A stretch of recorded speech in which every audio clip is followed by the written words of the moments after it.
Queridos alunos, eu sou a professora Joana Lúcia, do FTM de Artes.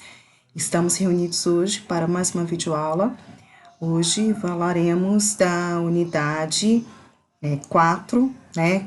Logo após a unidade 3 que tivemos de a história da arte africana, indígena. Agora nós vamos seguir para as outras 3 linguagens musicais: a música, o teatro e a dança, tá? As artes indígenas e africanas, eu coloquei logo após a linguagem visual, porque ali eu abordei tanto a história e cultura afro-indígena, falando da música, falando da arte visual, né? E agora nós vamos estudar as propriedades de cada uma dessa linguagem, tanto da música, quanto do teatro, quanto da dança, tá? Espero que vocês gostem. Em anexo à nossa sala de aula, aí no mural, eu coloquei os vídeos que eu estarei utilizando para apresentar, né, para explicar essa unidade. Eu gostaria que vocês assistissem com carinho, são vídeos do YouTube, mas que são de muita importância para a compreensão dos diversos gêneros artísticos e musicais que temos e também das propriedades musicais. Vamos lá? Então, seguindo, pessoal, nessa unidade, nós vamos estudar a música. Começaremos por essa linguagem, né? E a música, pessoal, ela nos traz sentimentos, ela nos traz emoção, né?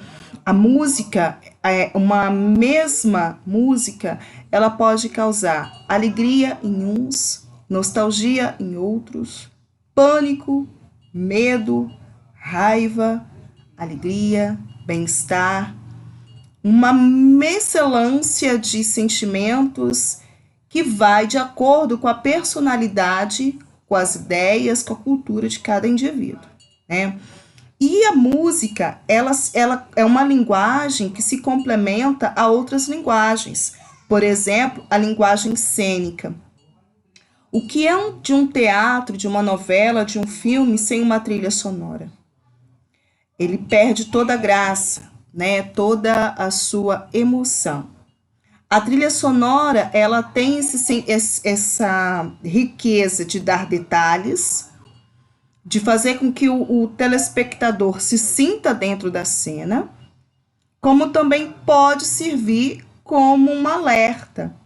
Por exemplo, na unidade 2, que eu trabalhei com vocês, as artes visuais, as propriedades das artes visuais, lá, quando eu falo de arte pop, eu me lembro que eu falei para vocês de Adorno e Horkheimer, né? 2 pensadores que, em 1944, eles criam a dialética do esclarecimento, que é uns artigos que vem falar, né, da subversão, ou digamos assim, como que o telespectador está, né, alienado a ponto de não reconhecer uma piada e ser necessário colocar palmas para que ele possa aplaudir, risos para que ele possa sorrir, entender que aquilo ali é uma piada, principalmente as piadas ácidas, que você precisa de uma interpretação. Então, eles fazem uma crítica às trilhas sonoras de muitos vídeos, novelas, filmes, programas de TV, porque o telespectador está tão alienado, tão, digamos assim, entretido, que ele não consegue pensar. Ele necessita de ter uma trilha sonora para sinalizar a hora de rir, com risos, a hora de aplaudir, com aplausos, a hora de chorar, com né? Então, desde então até os tempos atuais, isso não mudou, isso continua, né? E a trilha sonora, além de fazer esses sinais, ela pode também colocar o telespectador na cena, né? Um filme de suspense, de terror, por exemplo, se ele não tiver uma boa trilha sonora, ele não dá medo, né? Aquele filme que fala muito do filho do Chuck, né?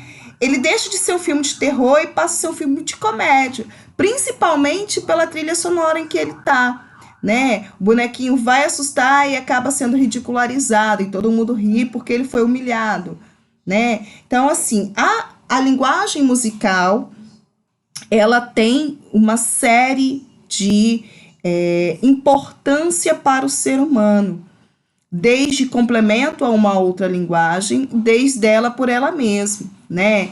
Quem nunca chegou em casa e colocou uma música imitando natureza, imitando barulho de chuva, para dormir, para descansar? Quantas mães, desde grávidas, colocavam músicas para acalmar o bebê? Eu mesmo fui uma que há pouco tempo mesmo tinha no celular músicas, aplicativos para fazer o bebê acalmar e dormir, porque na madrugada acordava e era o que me salvava, né?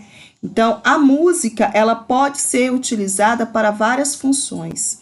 Inclusive vocês, futuros pedagogos que forem trabalhar em hotelzinhos, escolas infanto-maternais, elas muitas das vezes utilizam a música para acalmar. A hora do danar, né, do dormir, é acompanhado por uma sala em meia luz, berços e uma música de fundo, bem calma, bem tranquila, para ir serenando, né? Então, a música, ela pode ser utilizada como uma terapia, como uma forma de envolver sentimentos e emoções. Uma amiga minha da primeira turma de mestrado, que estudou comigo no mestrado, ela fez o TCC dela, a dissertação dela com a música popular brasileira, cantando e encantando com a história do Brasil com a música popular brasileira.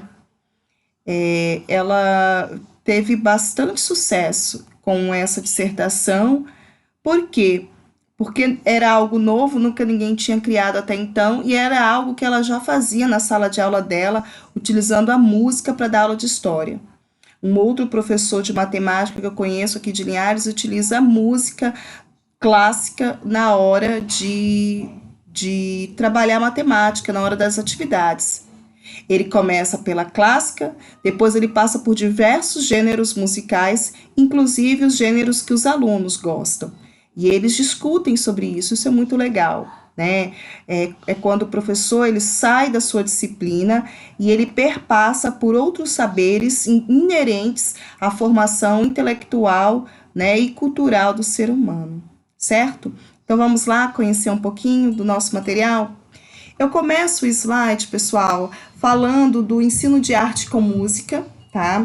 É uma linguagem pouco explorada, muito embora deveria estar presente em todas as etapas, em todos os anos do ensino fundamental e médio, tá? Inclusive educação infantil, sendo que educação infantil e creches trabalham muito, né?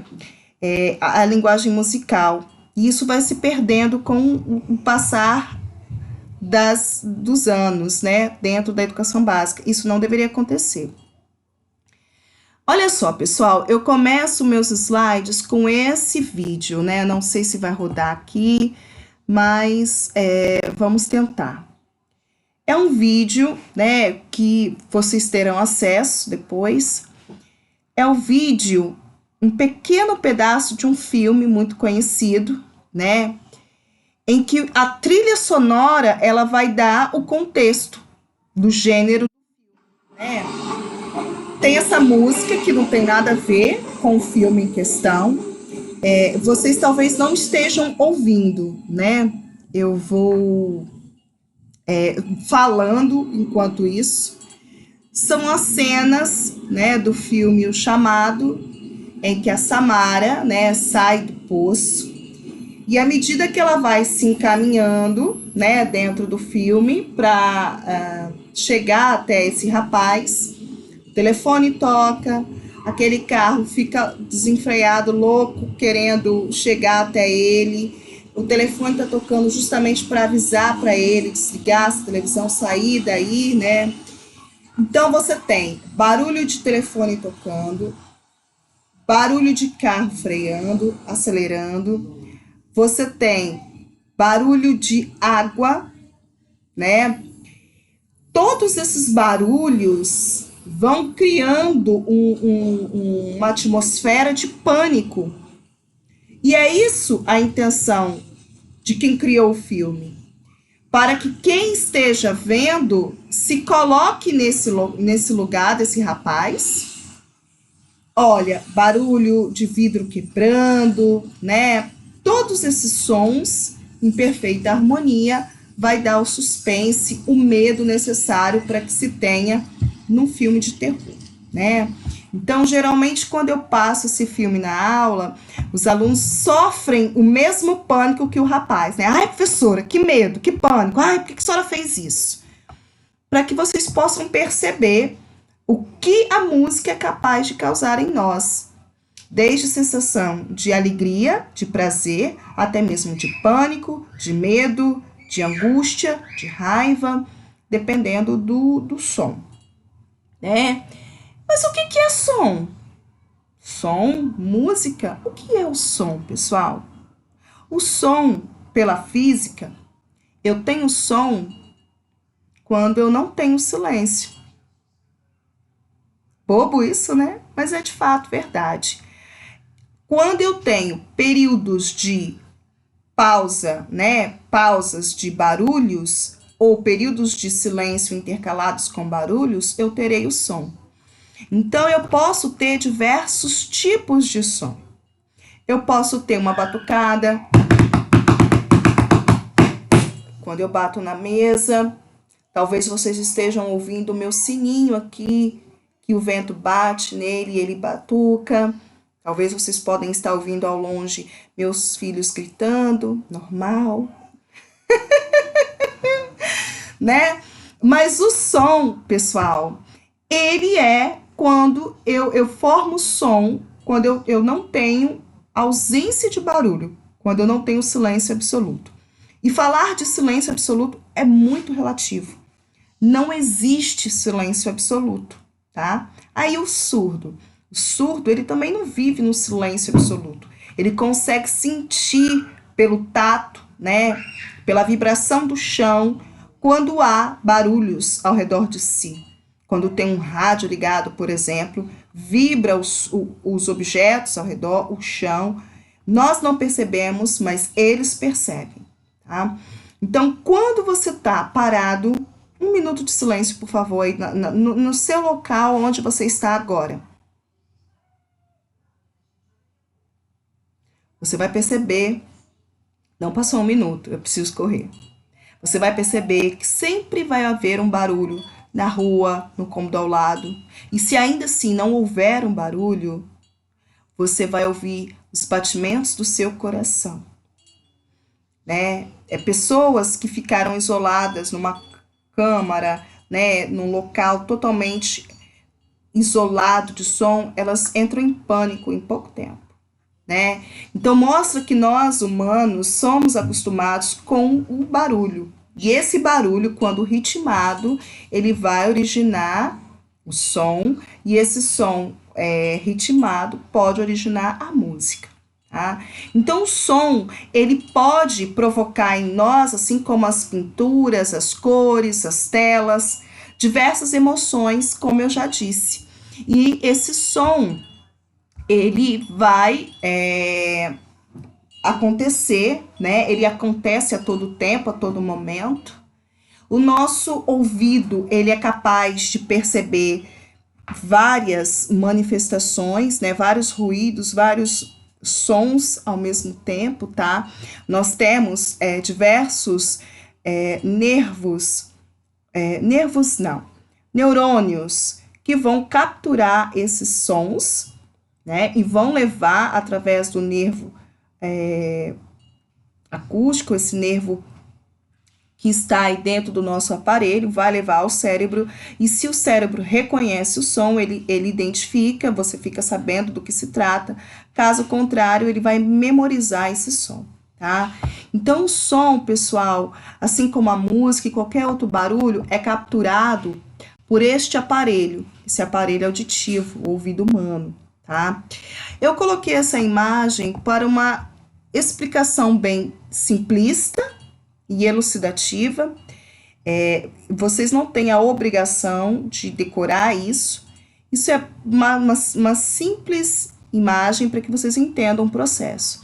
Não sei se vocês perceberam, mas existem pessoas que às vezes por algum acidente perdem esse pavilhão auditivo, que é o que a gente chama de orelha, né? E elas vão ter dificuldade de ouvir. Por quê? A orelha, pessoal, ela serve para quê? Ela serve para desviar o som, né? Quando eu falo, a minha boca se mexe, eu produzo um movimento no ar. Os átomos do ar, eles se chocam um contra o outro, formando uma onda sonora. Essa onda sonora vai ser propagada de átomo para átomo no ar até chegar no ouvido do meu, né, receptor, da pessoa que está me ouvindo, da pessoa que está conversando comigo. A orelha, ela tem justamente esse formato para quê? Para desviar essa onda sonora que está passando para dentro do meato acústico, que é este orifício ao qual a gente usa, né, o cotonete para limpar. O som ele precisa passar por ali, olha, aqui, ó, tá vendo? Esse meato acústico, esse canal vai levar então essa vibração sonora, essa onda sonora até o fundo do ouvido, né? Onde eu tenho uma membrana chamada tímpano, que vai funcionar como uma película de percussão, como uma película de tambor. A onda sonora, ao atingir o tímpano, vai vibrar esse tímpano, essa membrana delicada, muito delicada e sensível. E assim como eu bato num tambor, a ação mecânica vai ativar mecanicamente 3 ossos: o martelo, a bigorna e o estribo. 3 mini ossos, são os menores ossos do corpo humano, que vão, por fim, atingir um osso maior, que é a cóclea, esse aqui que parece um caracolzinho, ao qual tem canais semicirculares, né? Esse osso de azul que eu estou me referindo. Dentro da cóclea existe um líquido, tá? Esse líquido, ao ser tocado, né, por essas vibrações, ele vai então oscilar, e essa oscilação nesse líquido vai despertar, né, ações e reações químicas. E por meio dessas reações químicas, neurônios vão atingir, né, vão acionar, vão se comunicar com o nervo, né, o nervo auditivo, que levará essas informações ao cérebro. E o cérebro vai identificar se trata de um som novo, se é um som antigo, se é a voz da professora Joana, se é a voz do Ian gritando lá na sala, se é o carro do gás passando, se é o vigia apitando e etc. Né? Nós temos, então, a capacidade de perceber um ou mais sons que acontecem juntos ao mesmo tempo. Quem nunca pensou numa música e dali a pouco ouve a música na casa do vizinho ou passando dentro de um carro, né? Alguém está ouvindo dentro de um carro que passou na sua rua. Aí você fala, cara, eu estava pensando nessa música ainda há pouco e ela passou. Na verdade, você não estava pensando. Ela estava tão baixa que você pensou que estava pensando, mas na verdade você estava ouvindo esse som bem distante, concomitante com outros sons que estavam acontecendo ali ao seu redor, né? Então, assim, é mágico isso. O ouvido humano, ele escuta de 20 Hz, que é o som grave, a 20.000 Hz, que é o som agudo, tá? Um gato é capaz de captar 25% a mais de sons graves e o triplo de sons agudos. Existem animais que conseguem ouvir muito mais, tá? Existem, acima de 20 mil Hz, é o que a gente chama de supersons ou supersônicos, né? São sons tão alto que nosso ouvido não é capaz de captar. Por exemplo, elefantes conseguem se comunicar por ultrassons. O que é o ultrassom? É um som muito alto, né? Aquele ultrassom que as mulheres fazem na gravidez para ver o bebê ou algum órgão é o quê? É um som muito alto que o nosso ouvido não consegue ouvir, não consegue perceber, mas é percebido, né? Onde ele toca, ele volta. Quando o médico está passando ali o aparelho, ele está incendindo esse som, e esse som volta para uma tela, né, de computador, e no contraste do preto e do branco se forma a imagem. De uma explicação bem simplista, grosseira, é dessa forma que funciona o aparelho de ultrassom. É por ultrassom também que os submarinos, por exemplo, funcionam pelos os rádios, né, de radar, rádios de navios de pesca, enfim. Então, existem sons que o nosso ouvido não é capaz de captar, mas que muitos animais o são. Por exemplo, quando o morcego ele não enxerga bem, mas ele não bate, ele não esbarra em nenhum objeto, porque ele emite um supersom, um ultrassom, esse som bate nas superfícies e retorna para o ouvido dele, retorna para ele. Então, ele consegue mensurar aonde tem um obstáculo, a distância que está esse obstáculo, ele consegue desviar desses obstáculos, tá? Pois bem, saindo da física, voltando para as artes.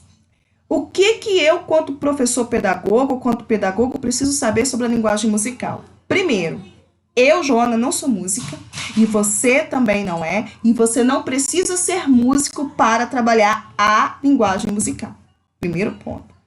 Claro, seria fantástico se nós, professores, dominássemos a linguagem musical a ponto de um músico saber interpretar uma partitura, saber tocar um instrumento musical. Seria fantástico, seria ideal. Todavia, isso exige formação em música ou um curso, né, para tocar algum instrumento, e não é isso que se pede. Nós, quanto professores, pedagogos, precisamos ensinar o nosso aluno a reconhecer o som grave do agudo, a diferença entre o som grave e o agudo, a reconhecer os diversos gêneros musicais que existem no nosso país, a sua história, o seu contexto e a importância que eles têm para os diversos grupos étnicos de pessoas do nosso país e também para os diversos grupos da classe sociais, enfim, a nossa diversidade musical de região para região do Brasil, tá? Então, nós não vamos ensinar música. Eu aqui, professora Joana, não vou te ensinar a tocar um instrumento, até porque o máximo que eu sei é tocar uma gaitazinha que eu tenho aqui do meu filho, que depois eu vou pegar para vocês verem, tá?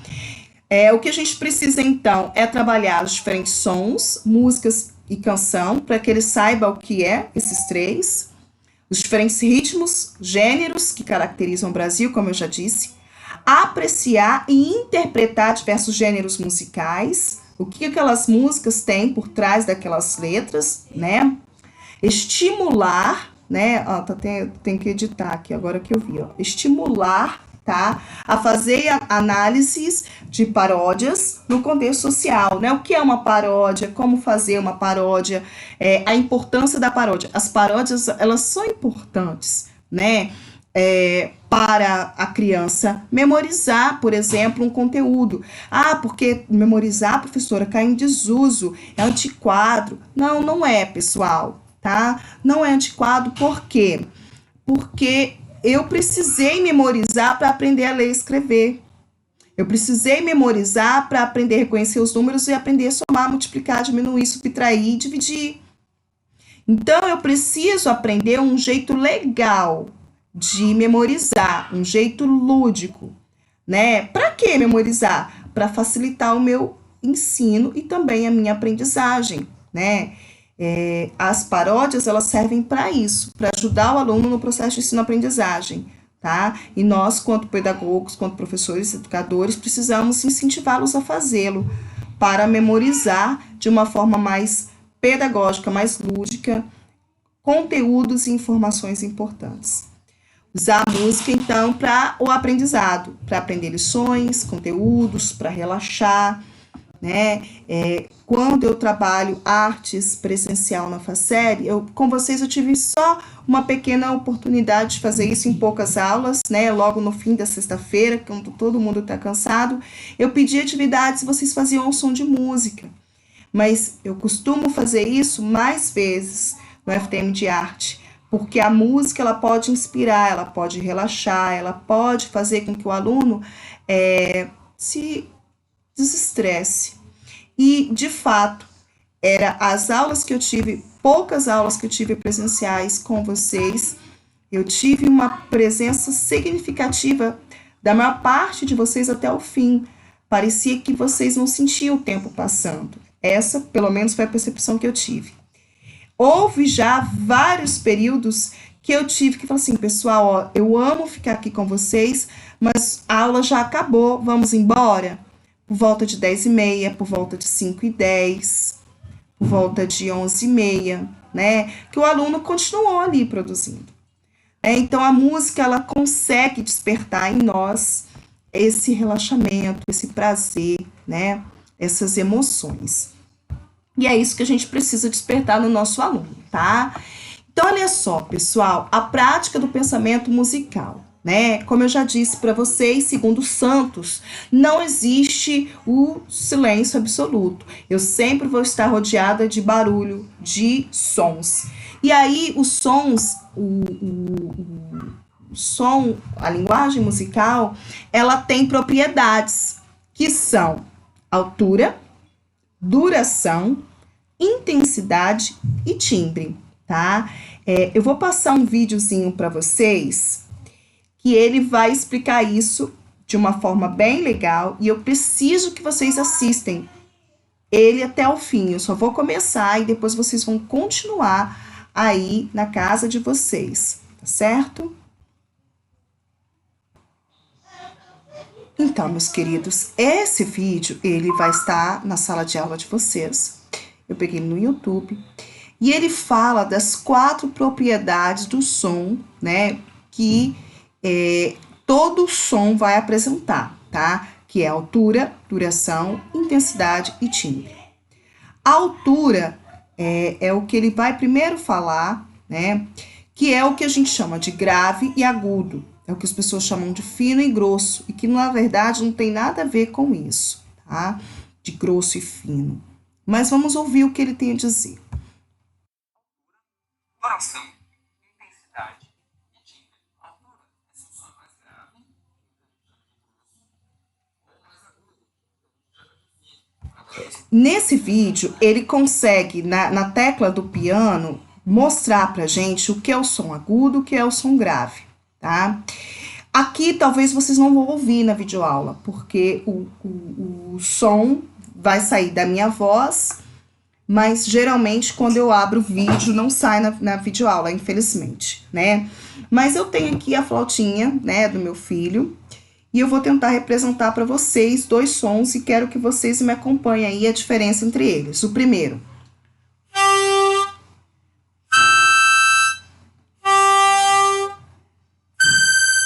Observe que o primeiro som, que as pessoas chamam de grosso, na verdade, ele deveria ser chamado de grave, olha. É um som mais, digamos assim, ele é mais amplo, mas vocês vão ver depois a crista formada. Esse som, que as pessoas chamam de mais fino, é conhecido como agudo. Né? Então, a música se faz com agudos e graves, né? Por isso que muitos artistas falam, me dá o dó maior, ou o dó menor, um lá menor, dó, ré, mi, fá, sol, lá, si, né? São as notas musicais. Então, eu tenho o dó maior, que é o grave, o dó menor, que vai ser o agudo, tá? Eu não sei tocar mesmo. A gente tenta, né? A gente faz barulho. Fazer música é isso, é fazer barulho. Então, vamos fazer um barulhinho.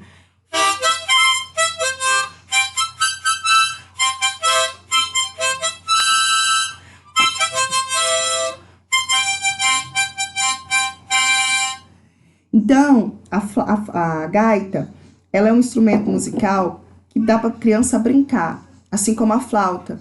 E a partir de então, ela ia apurando o seu senso musical e inventando música. O meu bebezinho, de 1 ano e 8 meses, ele pega isso aqui e toca. Ele faz barulho, tá?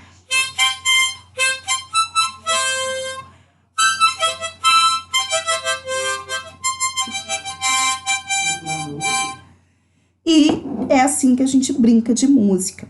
Na sala de aula, o professor ele pode desenvolver com os alunos ritmos com o próprio corpo.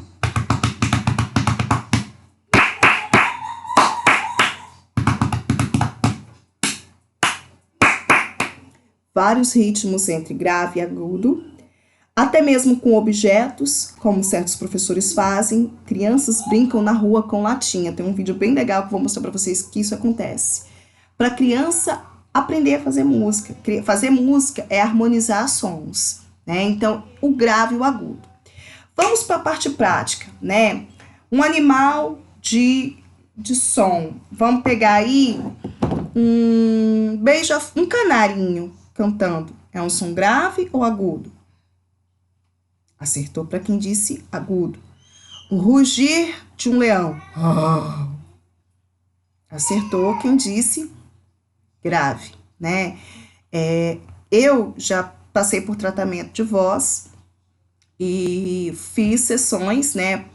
Exercícios para recuperar, perder o nódulo que eu tinha. Graças a Deus me recuperei sem precisar de operar. E você acaba indo do grave ao agudo. Você aprende isso na prática com os exercícios. Então, o I, né?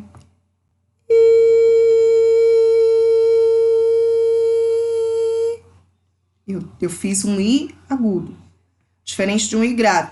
I. Eu já fiz um I agudo. Agudo não, desculpa, grave. O primeiro foi agudo. Né? O A. A. Mais grave, né? Agudo. A. Né? Então, o som grave, esse A, ele é mais nasal. E o I, né? É um som que ele não sai tanto lá de dentro, assim, desses ossos aqui da face, né? Então, eu vou do agudo ao grave, ó.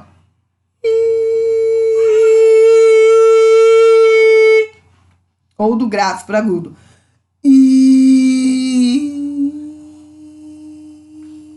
Né? Então, são exercícios que a gente pode estar fazendo com os alunos para que eles possam distinguir, né, entre agudo, desculpa, grave, acabei me confundindo agora. Entre o som grave e o agudo. Né? Então é por isso que muitas pessoas falam que é o som grosso e o outro é o som fino. Na verdade, a gente acaba associando muitas coisas, né? Geralmente os homens, eles têm voz grave, né? Existem homens que você tá no telefone, ele... Você idealiza, assim, um homem, né, másculo, de 2 metros de altura, falando. Às vezes você vai ver um carinha desse tamanhozinho, assim, assim, que tristeza, né? Eu conheço um, assim, que quando ele tá falando, eu falei assim, nossa... Primeira vez, eu falei assim, nossa, você é locutor? Você tinha que ser um locutor de rádio, né? Aquela voz poserona, assim, de homem, másculo, ai. Aí quando eu reconheci, me deu vontade de rir. Porque era um ser pequenininho, né? Franzino, parecia um adolescente. Diferente de Anderson Silva, por exemplo, aquele homem másculo, né? Aquele armário. Mas quando fala, parece uma mocinha falando, né? Então, assim, é uma voz bem decepcionante, digamos assim. Mas é por quê? Porque uma boa parte dos homens tem a voz grave. Mas existem suas exceções, homem com voz aguda. E o contrário também acontece, né? Por exemplo, Ana Carolina, a voz dela é... grave, né? Muito grave. O amor aconteceu. Se eu disser que não me sinto nada. Diferente, por exemplo, né, da Aline Barros, da Sandy, né, Aline Barros. Coração, transforma-me conforme a tua palavra, enche-me até que me... Então, é aquela voz aguda. Então, agudo e grave é o que a gente precisa saber, reconhecer para trabalhar com os alunos, ensiná-los a apurar o ouvido para perceber o som agudo do som grave, a diferença, tá? Isso, não usa som grosso e som fino. E o som agudo. Você nem pode pensar no som grave como som de música, assim, e o som agudo como reage na série. Duração determina se o som é mais longo ou mais curto. Então, a duração, né? A duração é o tempo que esse barulho acontece. É o tempo que o som acontece. Então, ele pode ser um som curto, né?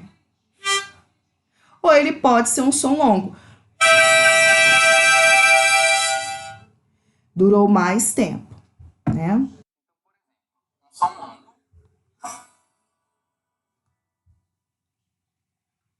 E um som curto.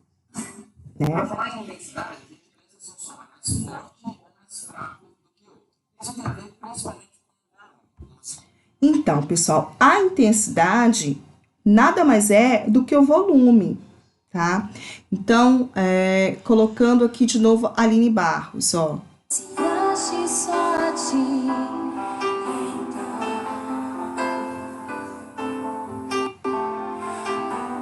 usa-me, Senhor, usa-me como Nossa, nossa. farol que brilha. Então, quando eu falo de intensidade, eu posso estar falando dessa intensidade que você está me ouvindo, mas a música ainda está ocorrendo, olha. Está em 8. E eu posso colocar aqui em 100. Então, intensidade é isso. É aumentar ou diminuir um som. É o volume, tá? Agudo e grave é a altura, né? Um som mais fraco. E um som forte. E, por fim, ele vai falar de timbre. O timbre é o quê? É a característica do som. É o barulho característico de algum instrumento. Por exemplo, eu não sei tocar, mas vou tentar, né? Parabéns para você.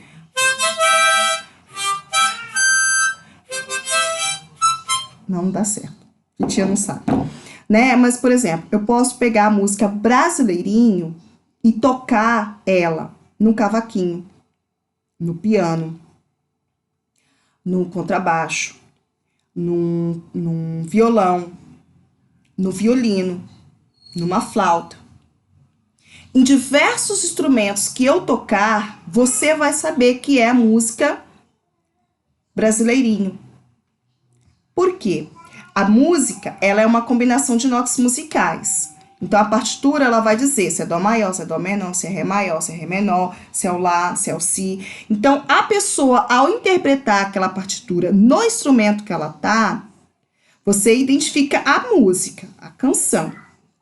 Todavia, você sabe dizer se é um cavaquinho, se é um piano, porque cada instrumento musical tem o seu timbre.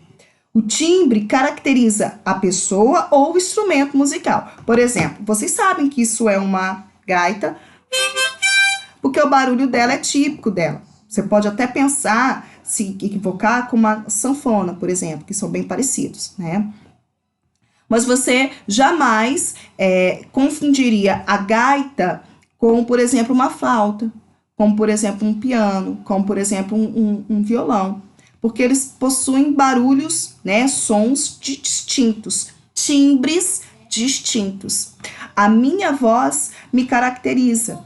Se eu estiver dando aula num corredor ou numa sala e você passar ao lado, olha a professora Joana Lúcia falando. Por quê? O seu cérebro já memorizou os meus caguetes sonoros, né? Os meus maus hábitos, a minha entonação, a minha voz, o meu barulho. Se você estiver me ouvindo agora e sua mãe gritar lá no outro cômodo, você saberá que é sua mãe que está gritando, porque o seu cérebro já identificou a voz e o timbre da sua mãe, assim como do coordenador do curso Salatiel, assim como da professora Marcela, assim como de outras pessoas que é do seu convívio. Quando alguém está te chamando na sua casa, na porta da sua casa, que você não conhece, o timbre de voz, você fala, tem alguém me chamando. Quando você sabe, você reconhece, o seu cérebro reconhece esse timbre, você identifica, fulano tá aí chamando, fulano chegou. Por quê? Você reconheceu o timbre da pessoa. Eu vou tentar pegar aqui um exemplo da música brasileirinha em diversos instrumentos musicais.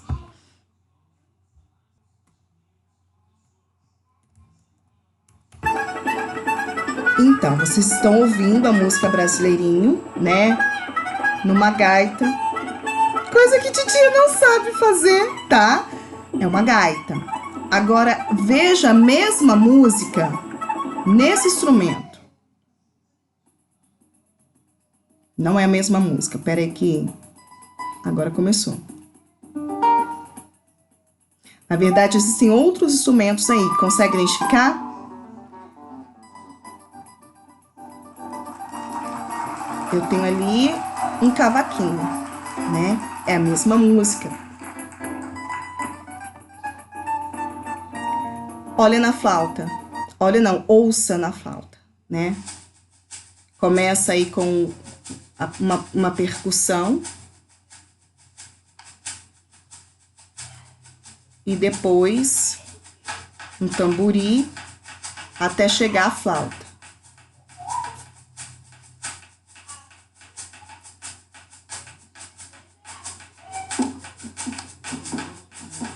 Não, ainda não chegou a flauta.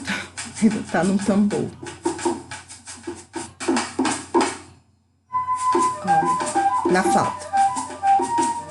Então, você identifica que é a mesma música pelas notas musicais. Mas na flauta, ela tem um ritmo, um timbre diferente do cavaquinho, diferente da gaita, tá? Então, isso é timbre, ok? Acho que tá bem explicado, né? Para vocês aí entenderem. Retomando aqui ao nosso preze. Então, nessa videoaula eu expliquei para vocês as propriedades da música, tá? E aí, a gente volta, então, numa próxima videoaula estudando mais sobre os elementos musicais. Tá certo? Nessa aula a gente concluiu então as propriedades musicais e vamos para os outros elementos. Fiquem com Deus, um grande beijo para vocês e tchau, tchau.